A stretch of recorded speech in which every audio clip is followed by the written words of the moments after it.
I love anything that was handmade, something that somebody created with intention. I think it's really cool when you can identify some of these really incredible items that have amazing stories. Some of these things come from really incredible places and were made by really incredible people. So today I am going to be showing you guys some really amazing pieces that were created by some really incredible artists. One of the very first things that I'm going to show you guys is this incredible mirror. Now, I have shown you guys a lot of Mexican folk art. It's one of my all-time favorite types of art. There's a lot of incredible silver work that comes out of Mexico, and there's also a lot of really amazing tin and brassware that come out of Mexico. This particular piece is completely handmade out of tin, and then it has these really incredible terracotta tiles that go around the entire edge. It gives it a really nice pop of color. They only wanted $20 for this, which I think is a great price because these things go for well over $100. The edges on this mirror are absolutely incredible, and the tile coloring is really great. And for $20, yes. Now the next handmade thing I'm going to share with you guys is also from Mexico. This is from a family studio called Los Castillo. They do some of the most popular metalwork that you're going to find coming out of Mexico. They do a lot of silver, they do a lot of silver plated items, and then they also do like a lot of vases and boxes and trays.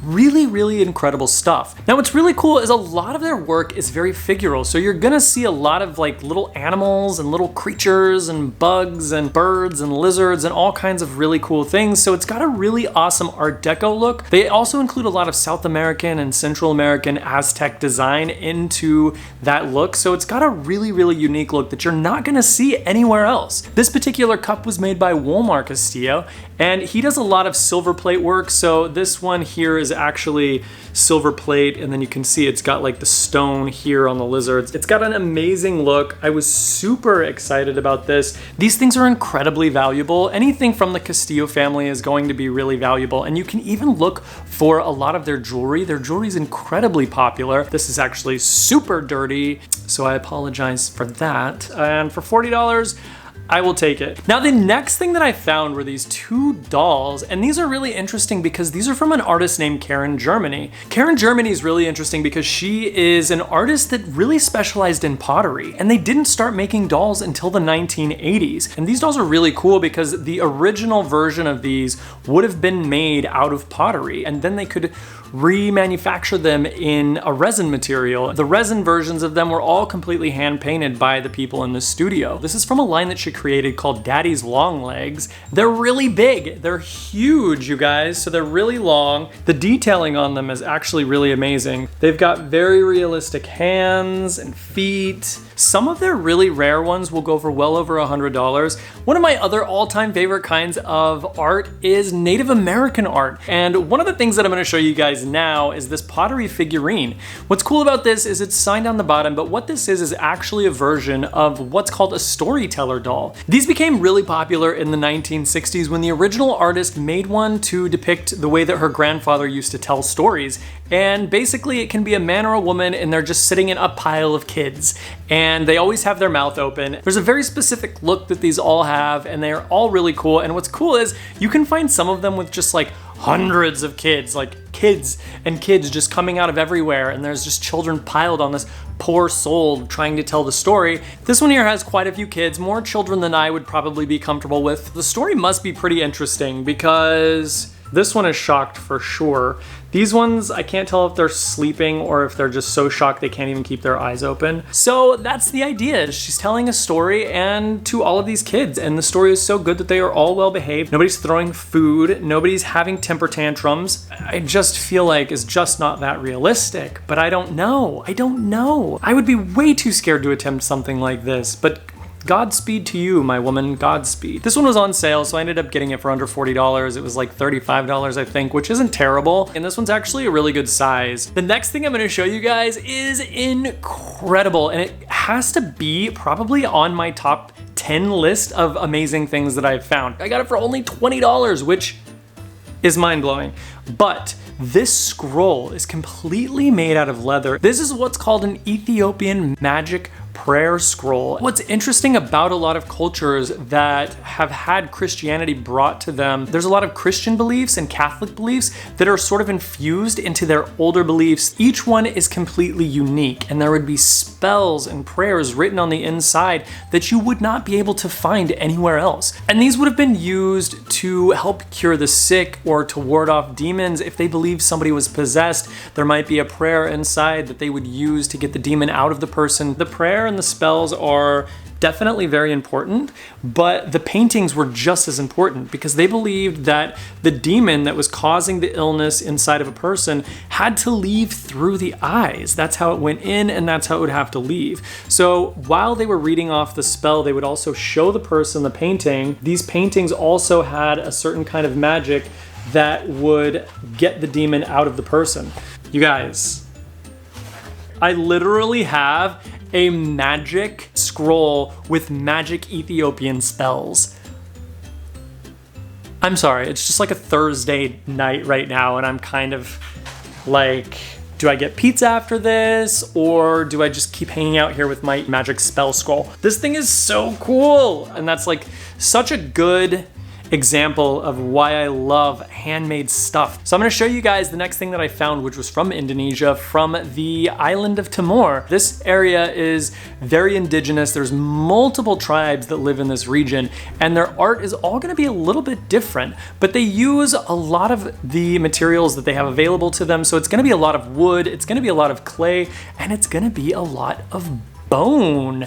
This particular piece is super cool, and I like it because it's pretty big. A lot of the things that you're gonna find from the tribes in this region are gonna be smaller. They make a lot of little jars that you can find that you'd use to put medicine or herbs. This particular one is not super intricate, but it's a really good size, and I did like the detailing on it.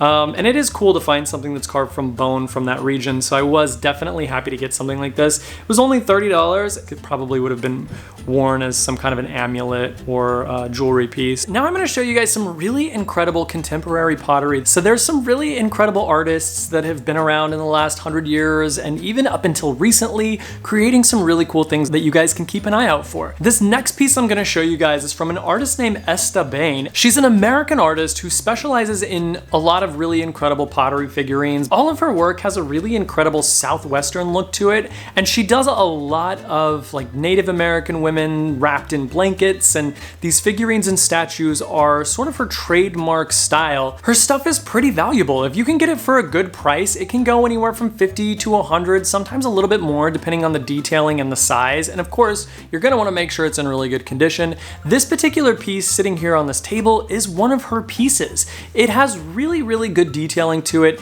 Now, a lot of times her stuff is going to be a little bit more colorful. She does like to add a little bit of color to some of her things. She signed the bottom of it, which is great, and then she dated it. This one's from 1984. The blanket's got a really cool pattern to it. Some of the ones that you're going to see are going to have different colors of glaze, and some of them are going to be a little bit smaller, and this one here I feel like is probably on the more medium to large side, which is really good, and they only wanted $10 for this. I will definitely pay $10 for one of her pieces. They are incredibly collectible, and people really like this stuff. Now, this next set of pottery that I found is actually from an artist named Stephen Kilbourne, and he is still making pottery till this very day. They've got a ranch out in New Mexico where they have an incredible studio where they create all of these amazing pieces. It's all hand painted, and it's just gonna have like a turtle on it. And this is actually from a line that he created probably about 20 years ago that was incredibly popular, that he's now started making again, and he's re-releasing. So it's kind of cool to have one of these. And they were only asking $10 for both of these pieces, which is actually really good because something like this, if you were to buy it brand new, it would probably go anywhere from $60 to $80. It comes with this, and they both have this cool little turtle on it. I actually really love these. I think they're super cool. I could probably sell these anywhere from $70 to $100 for the pair. I like that the lines are all imperfect, so you can see like the variation on each piece, and they definitely look handmade, but then it has Taos stamped in it, which is where their studio is, where they make all of this stuff. So that's kind of cool. Now this next set of pottery that I find is absolutely incredible because this is from an artist named Mark Belair, who was born in the 1920s. He actually worked for the Libby Glass Company for a while, but then moved to California in the 1950s, where he started his own pottery studio. And he created some really popular stuff that is now super collectible with the mid-century modern collectors. And this whole line here is one that he designed called Native Family, and each piece is gonna be a little bit different. They've got really great mid-century modern designs and styles and shapes,